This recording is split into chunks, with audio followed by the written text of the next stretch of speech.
Assalamualaikum warahmatullahi wabarakatuh.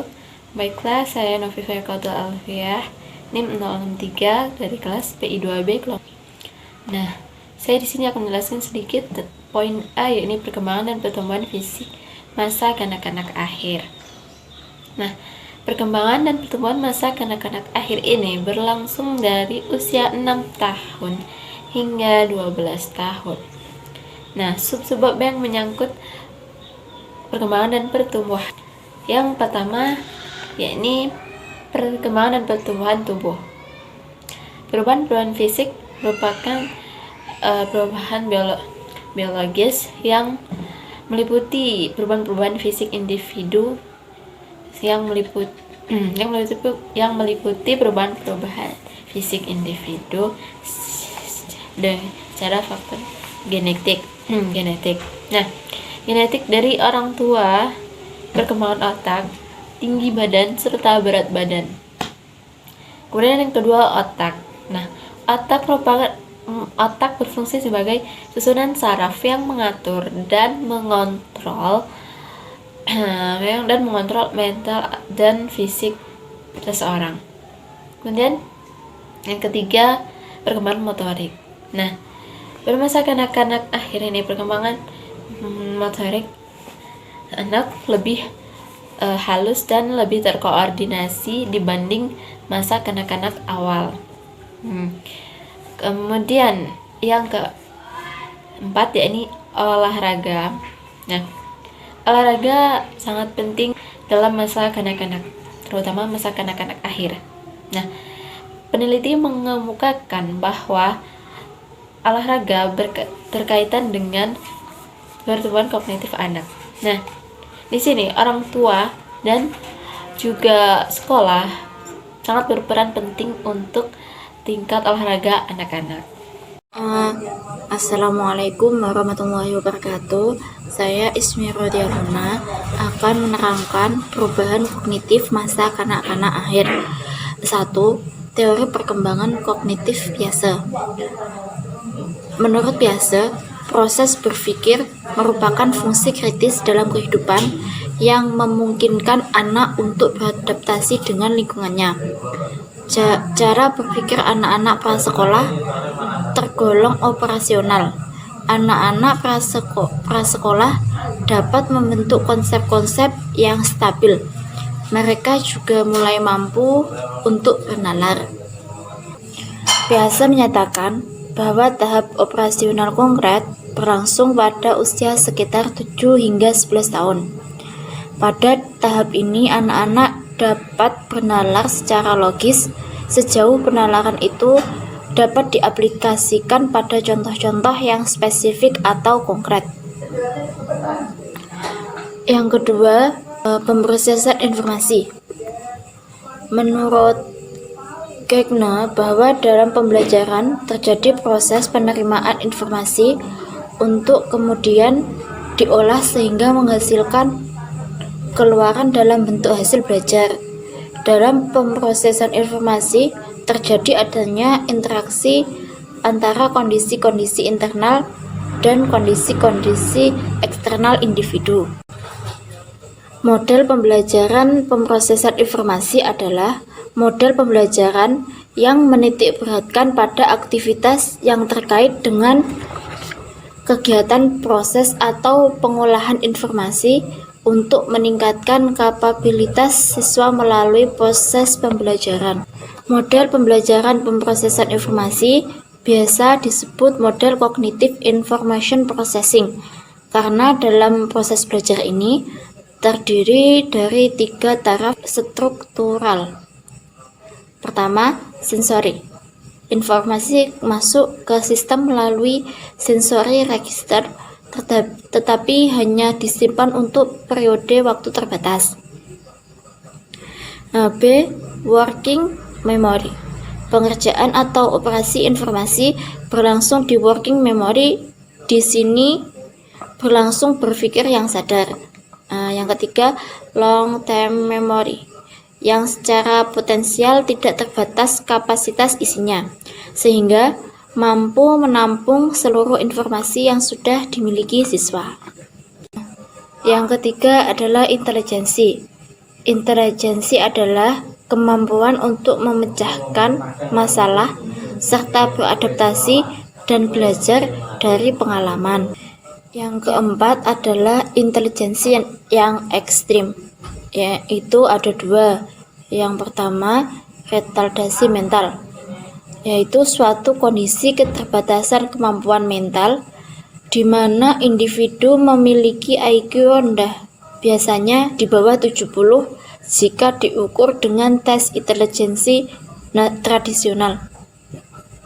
Individu ini biasanya juga kesulitan beradaptasi dengan kehidupan sehari-hari. Retardasi mental dapat disebabkan oleh faktor organik dan retardasi sosial budaya. Retardasi organik adalah retardasi mental yang disebabkan oleh gangguan genetik atau kerusakan otak. Retardasi budaya familial adalah defisit mental di mana tidak terdapat kerusakan organik otak. Yang kedua, bakat. Orang yang berbakat memiliki intelijensi di atas rata-rata, IQ biasanya di atas 30 atau lebih, dan memiliki talenta yang superior di bidang tertentu. Menurut Ellen Wiener, mendeskripsikan 3 karakteristik dari anak-anak berbakat. Yang pertama, kematangan. Anak-anak berbakat cepat matang. Mereka menguasai sebuah bidang lebih awal dibandingkan kawan-kawan sebayanya. Yang kedua, berkembang menurut tempo dan caranya sendiri. Mereka membutuhkan bantuan lebih sedikit dari orang dewasa agar dapat belajar. Mereka biasanya menemukan cara sendiri untuk menyelesaikan masalahnya. 3. Gairah untuk menguasai. Anak-anak berbakat terdorong untuk memahami bidang di mana mereka memiliki kemampuan yang tinggi. Mereka memperlihatkan minat dan obsesi yang intens serta kemampuan untuk fokus. Assalamualaikum warahmatullahi wabarakatuh. Saya Mas Linda akan menjelaskan tentang perkembangan sosio-emosi pada masa kanak-kanak akhir. Dalam perspektif psikologi, perkembangan merupakan perubahan progresif orang yang menunjukkan cara bertingkah laku dan berinteraksi dengan lingkungannya. Yang pertama adalah perkembangan sosial. Perkembangan sosial adalah suatu proses yang muncul di mana anak-anak belajar tentang diri dan orang lain dan tentang membangun serta merawat pertemanan. Nah, perkembangan sosial ini meliputi ada beberapa aspek yang terjadi pada usia masa kanak-kanak akhir. Yang pertama adalah hubungan maupun interaksi dengan orang lain. Hubungan interaksi ini melalui perasaan dan mampu mengembangkan perilaku sosial dan mengendalikan perasaan dalam hal emosi. Contohnya, anak akan menyesuaikan emosi kepada dalam kegiatan kerjasama dan menyelesaikan masalah di dalam kelas. Yang kedua adalah pengendalian penyesuaian diri dengan aturan masyarakat.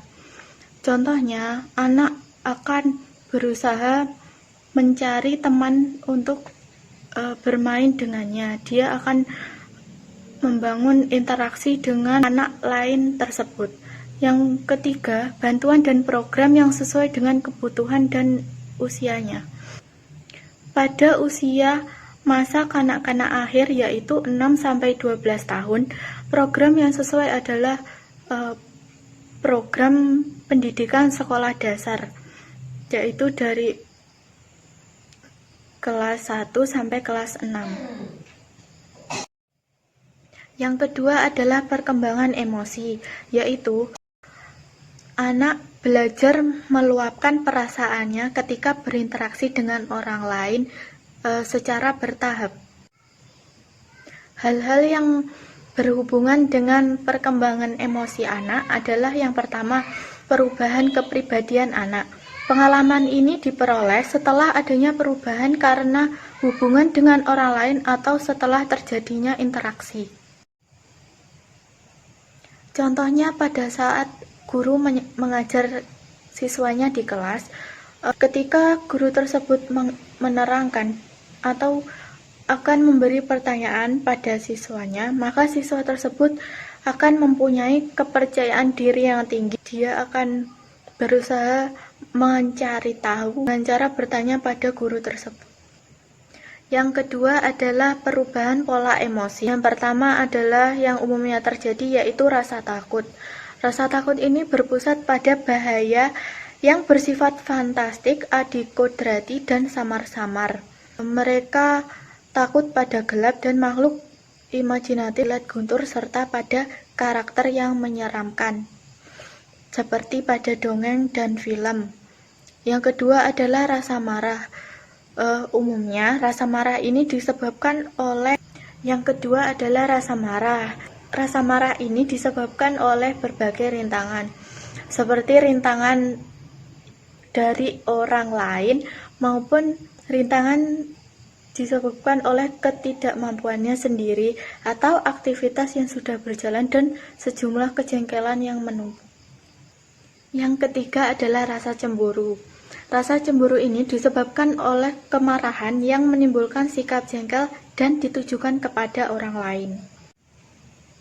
Rasa cemburu seringkali berasal dari rasa takut yang berkombinasi dengan rasa marah. Yang terakhir adalah rasa gembira, yang juga merupakan emosi yang menyenangkan, yang dikenal juga dengan kesenangan atau kebahagiaan.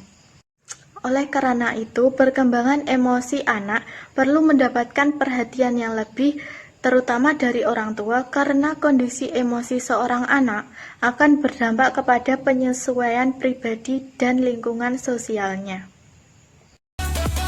Sekian presentasi dari kelompok 7. Bila ada kurang dan lebihnya, kami mohon maaf yang sebesar-besarnya. Sekian, wassalamualaikum warahmatullahi wabarakatuh.